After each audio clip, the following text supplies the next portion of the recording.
Hey guys, it's Era here for another Draw and Talk, and I'm just gonna get straight to the point on this one because it's really long.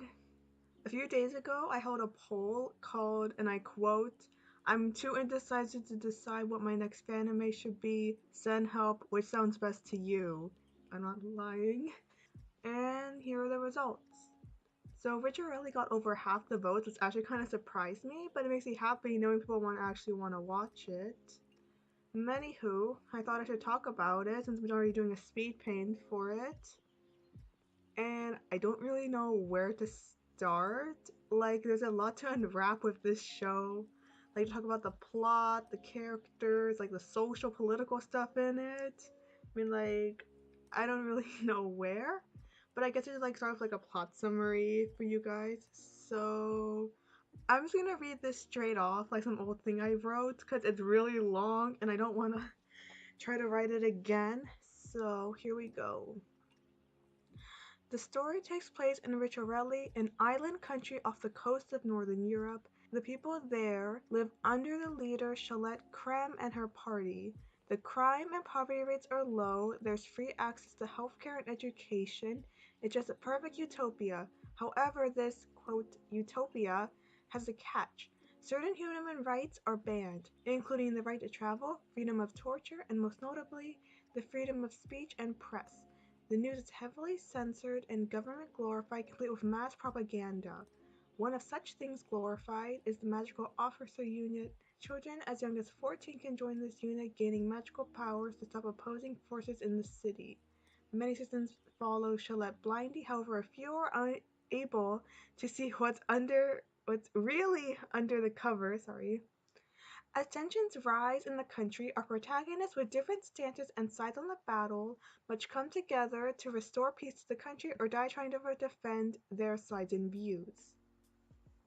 This is a magical girl fanime with themes and commentary on totalitarianism, blind nationalism, and the greater good. So yeah, this is like definitely the darkest show I've made on this channel so far. But I like it, even though it could like turn really controversial quick if I mess something up. I don't really know when it'll come out.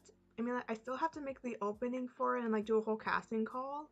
Not to mention, I don't even have everything like 100% figured out plot wise. But I do have a script for the first episode and some other stuff. I can't really make any solid promises, but I can at least hope I can get the first episode out sometime next year. And Lord, the speed paint. I thought it wasn't gonna be like almost 15 minutes long, like 15 minutes long. Like I legit have time to give like y'all like a basic summary of each character and like go over who they are. Like, you know what? How much time do I have left?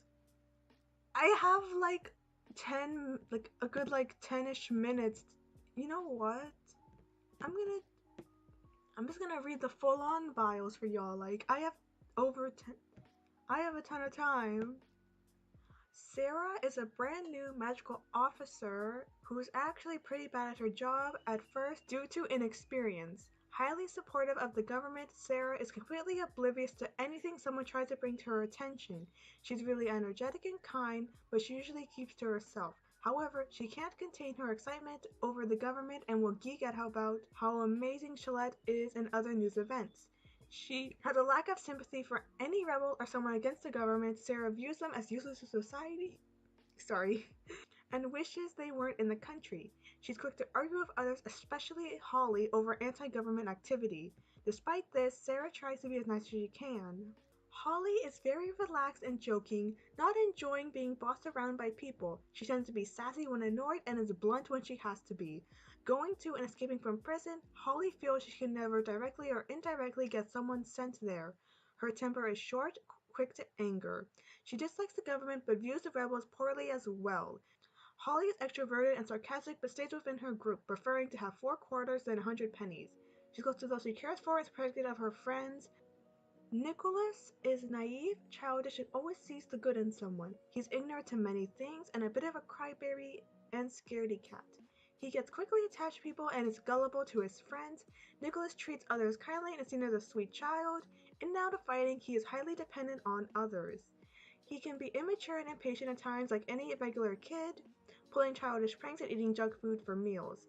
Nicholas tends to blame himself for things if he's there or involved somehow. Charlotte is serious and collected at work, strict with magical officers, and doesn't express any sympathy. Given her job as a commander, she is highly intelligent and strategic. At home, she's very caring and somewhat lazy, wanting to sleep and eat after working overtime nonstop. She's more carefree and acts more like her age off work. She's passionate about what she does and is willing to pull string to see things go well. Charlotte's a very morally gray or neutral person, doing what she feels is right regardless of what side loses. While she's willing to manipulate the situation, she's not willing to sacrifice herself. One of Sarah's teammates, Amelia, is confident and somewhat cocky, seeing herself as a better fighter than Sarah. She's blunt, snarky, and orders others around. The only person who can reason with her is her best friend and fellow teammate Nora. When confronted on her mistakes, she is highly defensive and blames others, though she wishes she could improve. Nora is the meditator between Amelia and Sarah, not liking to take sides and tries to resolve things peacefully, which usually fails. She is kind-hearted, compassionate, and giving. Nora does her best to encourage and support her friends, wanting everyone to be happy. The leader of the antagonist magical team, Caitlin is decisive and strategic, able to lead her team successfully. She can find a creative and quick way to complete a mission and is determined to win. However, she's very private and introverted, keeping her life outside of work a secret. Caitlin is involved in the black market, smuggling goods and rations.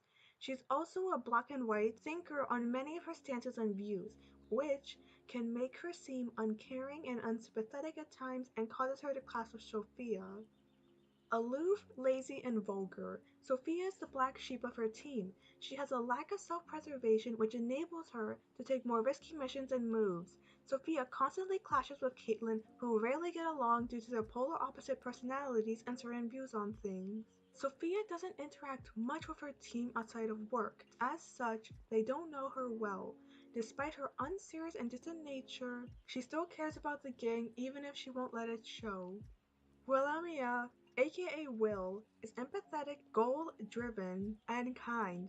She wants the best for her teammates and for missions to succeed. Will is quick on her feet and makes sure everyone is alright. She keeps a cheerful demeanor and tone even in battle. However, she can also be cunning and a bit manipulative to get her way. There's still like over half of the video left, but I honestly have nothing else to talk about without going into spoilers. So yeah, if you're interested, keep an eye out for Ricciarelli next year. Bye.